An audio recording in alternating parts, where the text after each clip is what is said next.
ETF index mutual funds నేర్చుకుని stock మార్కెట్లో రాణించాలనుకుంటున్నారా? వెంటనే ఈ నెంబర్కి కాల్ చేయండి. నమస్తే, welcome back to Suman TV. ప్రస్తుతం మనతో పాటు ఉన్నారు అనలిస్ట్ మందరి కృష్ణారెడ్డి గారు. నమస్తే సార్. నమస్తే అమ్మా. సార్, విడాకుల మంజూరుపై ముంబై హైకోర్టు ఇచ్చినటువంటి తీర్పు, ఒక్కసారి దాని గురించి మాట్లాడుకుంటే. ముంబై హైకోర్టు ఈ మధ్య ఒక సంచలనాత్మకమైనటువంటి తీర్పు ఒకటి ఇచ్చింది. భార్య భర్తతో శృంగారానికి సిద్ధపడకపోయినట్టయితే భర్త విడాకులు తీసుకోవడానికి పూర్తి హక్కు కలిగి ఉన్నాడు అని దీని భావన. పూణేలో ఉండేటువంటి దంపతులు, వారి మధ్య గొడవలు ఎక్కువ తరచుగా జరుగుతూ ఉండేవి. ముఖ్యంగా భర్త సంబంధించిన సోదరి దివ్యాంగురాలు కావడం, ఆవిడ భర్తని అవమానించేందుకు ప్రయత్నం చేయడం, అత్తమామల వైపులో అటువైపు కూడా ఆవిడ సరిగా ఉండకపోవడం, ఇంట్లో అన్ని ఎప్పుడు కూడా అందరితో కూడా ఘర్షణ పట్టడం, భర్తని తోలునాటం, ఇతరులతో సంబంధాలు అంటకట్టడం, భర్తతో తను కాపురం చేయడానికి సిద్ధపడకపోవడం, శృంగారంలో పాల్గొనడానికి విముఖత వ్యక్తం చేయటం, ఇలాంటి కారణాలన్నీ చూపించుకుంటూ పూణే ఫ్యామిలీ కోర్టు లోపల భర్త ఆయన వాద్యం వేశాడు. అక్కడికి పిటిషన్ పెట్టాడు. ఆ కంప్లైంట్ ఇవ్వడం వల్ల ఫ్యామిలీ కోర్టు ఇద్దరిని పిలిచి వాళ్ళిద్దరిని ఏకం చేసేందుకు ప్రయత్నం చేసింది. కానీ కారణాలన్నీ చూసిన తర్వాత భర్త స్నేహితులు కూడా చాలామంది వాళ్ళ ముందరే ఈవిడ భర్తని చాలా అసహ్యంగా మాట్లాడడం, తోలనాడటం, అతనితో ఉండడం కన్నా ఉండకపోవడమే జీవితంలో మంచిదని చెప్పడం, అతనితో తను ఎప్పుడు జీవితంలో శృంగారంలో పాల్గొనని చెప్పి ఖచ్చితంగా చెప్పడం, ఇలాంటి విషయాలు సాక్ష్యాలు చాలా ఉన్నాయి. ఈ సాక్ష్యాలన్నీ ఆధారంగా పూణే ఫ్యామిలీ కోర్టు విడాకులు మంజూరు చేయడానికి సిద్ధపడింది. విడాకులు మంజూరు చేసింది. దాంతో ఆ అమ్మాయి ఏం చేసిందంటే, బాంబే కోర్టు లోపల తనకు నెలకు ₹1,00,000 భరణం ఇవ్వాలని, తను చాలా అమాయకురాలని, తనకు భర్త మీద ప్రేమాభిమానాలు చాలా ఉన్నాయని, కానీ అత్తమామలు, ఆడపడుచు వీళ్ళందరి యొక్క ప్రమేయం వల్ల తను పుట్టింటికి వెళ్ళిపోయారని, ఇక్కడ ఉండగలిగే పరిస్థితి లేదని, నన్ను దూరంగా ఉండమంటున్నారు కాబట్టి నాకు విడాకులు ఇవ్వమని చెప్తుంది కాబట్టి విడాకులు మంజూరు చేసినప్పుడు నాకు భరణం రావాలి, నాకు నెలకు ₹1,00,000 భరణం ఇవ్వమని చెప్పి అడగడం జరిగింది.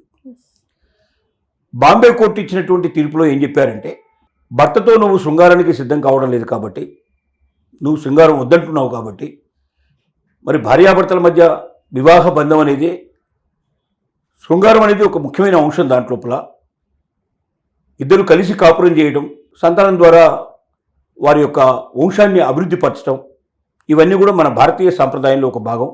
కాబట్టి నువ్వు సంసారమే చేయడానికి సిద్ధపడమైనప్పుడు, నువ్వు శృంగారానికి సిద్ధపడకపోయినప్పుడు పిల్లలు పుట్టే అవకాశం కూడా లేదు కాబట్టి, ఆ వంశాభివృద్ధి అయ్యే అవకాశాలు కూడా లేదు కాబట్టి, అది చట్ట ప్రకారంగా ఏ స్త్రీ అయితే భర్తతో శృంగారానికి సంసిద్ధత వ్యక్తం చేయదో అలాంటి స్త్రీకి విడాకులు ఇవ్వడానికి భర్తకు పూర్తి అధికారం ఉంది, ఏ భరణము చెల్లించాల్సిన అవసరం లేదు అంటూ బాంబే హైకోర్టు తీర్పునిచ్చింది.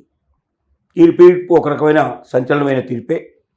గతంలో ఢిల్లీ నుంచి ఒక కోర్టులో ఒక తీర్పు ఏమొచ్చిందంటే, భార్య భర్తకు సంబంధించినటువంటి, అంటే భార్య తన అత్తమామలు తమతో పాటుగా ఉండకూడదని వాళ్ళని వదిలించుకోవాలని ప్రయత్నం చేసి, వాళ్ళని తిట్టడం కానీ, విమర్శించడం కానీ, లేక బాధ పెట్టడం కానీ, భయపెట్టడం కానీ చేసి దూరంగా పంపాలని ప్రయత్నం చేసి, తన భర్తకి తన భర్త తల్లిదండ్రుల మధ్యలో దూరం పెంచాలని ప్రయత్నం చేసినట్టయితే, అలాంటి భార్యకి ₹1 భరణం ఇవ్వకుండా వెంటనే తక్షణం విడాకులు మంజూరు చేయాలని చెప్పి సుప్రీంకోర్టులో ఒక జడ్జిమెంట్ వచ్చింది ఆ మధ్యకాలంలో. అంటే ఇవన్నీ కూడా సంచలనాత్మకమైన తీర్పులు. అంటే భార్యాభర్తల మధ్య అనురాగం ఉండాలి, ప్రేమ ఉండాలి, అట్ ద సేమ్ టైం బాధ్యత కూడా మర్చిపోకూడదు. పెద్దవాళ్ళ పట్ల మనకు ఎప్పుడు అభిమానం ఉండాలి. ఇప్పుడు పెంచినటువంటి పెద్దవాళ్ళని కాదని వాళ్ళని దూరంగా పెట్టి మనం భార్యాభర్తలు మాత్రమే ఉండాలి, ఇంకెవరూ ఉండకూడదని కూడా కరెక్ట్ కాదు. ఇప్పుడు అదే తగ్గలో రేపు పొద్దున నీ తల్లిదండ్రుల దగ్గర కూడా, అంటే అమ్మాయికి సంబంధించిన తల్లిదండ్రుల దగ్గర కూడా వాళ్ళకి సంబంధించినటువంటి అన్నలో తమ్ముళ్ళు ఎవరో వివాహం చేసుకుని అక్కడ కూడా వచ్చేవాళ్ళు ఆ అమ్మా నాన్న కూడా అక్కడ ఉండడానికి వీలేదని పంపిస్తే వాళ్ళు ఎక్కడికి వెళ్ళాలి? అంటే తన పరిస్థితి, తన తల్లిదండ్రుల గురించి కూడా ఒకసారి ఆలోచిస్తే తప్పనిసరిగా మార్పు అనేది వస్తుంది. కానీ ఈ రోజుల్లో చదువుకున్న అమ్మాయిలు చాలామంది, ఇప్పుడు అమ్మాయిలు అయితే మొట్టమొదటి కండిషన్ పెడుతున్నారట, మీకు అత్తామామలు ఉన్నారా, ఆడపడుచులు ఉన్నారా, అలాంటి కొంతమంది మాకు వద్దు అని కొంతమంది చెప్తూ ఉంటే ఉన్నా కూడా వాళ్ళని ఎట్టి పరిస్థితుల్లో ఇక్కడికి రానివ్వడానికి వీల్లేదు. ఒకళ్ళు వచ్చినా ఏదో చుట్టపుగా వచ్చినా ఒక్క పూట ఉండి వెళ్ళిపోవాలి తప్ప అంతకన్నా ఎక్కువగా వాళ్ళు ఇక్కడ ఉండటం కానీ బాధ పెట్టడం కానీ డిమాండ్లు చేయడం కానీ అధికారం చెలాయించడం కానీ ఇట్లాంటివి చేయడానికి వీల్లేదు. నా అనుమతి లేకుండా ఎప్పుడు నా భర్త తల్లి దగ్గరికి కానీ తండ్రి దగ్గర కానీ వెళ్ళడానికి వీల్లేదు. ఇలాంటి కండిషన్స్ అన్ని ఒప్పుకుంటే తప్ప నేను పెళ్లి చేసుకునే అవకాశం లేదు అని చెప్పి అమ్మాయిలు తెగేసి చెప్తున్నట్టుగా తెలుస్తోంది. ఇదే కాకుండా అంటే భర్తకి వేరే అమ్మాయితో సంబంధం ఉంది అని చెప్పేసి హెరాస్ చేసినా కూడా ఇది కూడా క్రూరత్వంతో సమానమని కూడా చెప్పిందంట కోర్టు. అదేంటి సార్? అంటే వేరే వాళ్ళతో సంబంధం నిజంగా ఉండి అంటే సంబంధం లేకుండా ఎప్పుడైనా సరే క్రూరత్వం ప్రదర్శిస్తే లేకుండా అనుమానించడం, అనుమాన రోగంతో నీకు వాడితో సంబంధాలు ఉన్నాయి వీళ్ళతో సంబంధాలు ఉన్నాయని ఎప్పుడు వాడిని పోరుపెట్టి శృంగారానికి దూరంగా ఉంచి ఆ మనిషి అంటేనే అసహించుకునేటువంటి భార్యతో భర్త కాపురం చేయడం కష్టం కదా. అలాగే భార్యను కూడా ఆ రకంగా అనుమానిస్తూ రోజు నీకు ఇంక వాడితో సంబంధం ఉంది వీడితో సంబంధం ఉంది అంటూ ఆ రకంగా భార్యతో దూరంగా పెట్టేటువంటి భర్తను కూడా అదే రకమైన పరిస్థితి అని చెప్పుకోవాలి. భార్య అయినా భర్త అయినా ఒక నమ్మకం విశ్వాసంతో కాపురాన్ని ముందుకు తీసుకెళ్ళాలి తప్ప అనుమానంతో కాదు. అనుమానం అనేది ఎప్పుడైతే బయలుదేరుతుందో వాళ్ళ మధ్య అనురాగం అనేది ఉండదు. అనుమానానికి తావు వచ్చిన దగ్గర అనురాగం ఉండదు. అనురాగం లేని దగ్గర శారీరక సంబంధాలు కూడా తెగిపోయే అవకాశాలు ఉంటాయి. అంటే టోటల్గా కుటుంబమే నాశనం అయ్యే అవకాశాలు ఉంటాయి. కాబట్టి ఎంతసేపు ఏమిటంటే ఇప్పుడు వెస్ట్రన్ కంట్రీస్లో మనం నేర్చుకోవాల్సింది వాళ్ళు ఎక్కువ పెళ్లిళ్ళు చేసుకున్నా ఎక్కువ రోజులు కలిసి ఉండడానికి సిద్ధపడకపోయినా ఉన్నన్ని రోజులు మాత్రం నమ్మకంగా నిజాయితీగా ఉంటారు. 100% నిజాయితీగా ఉంటారు.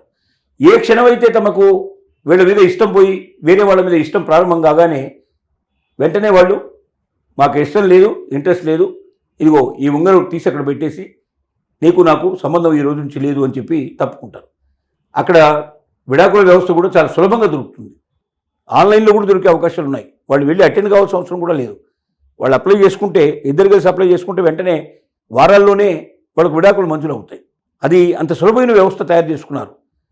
ఇష్టం లేని వాళ్ళు బలవంతంగా కలిసి ఉండటం అనేది నరకమే.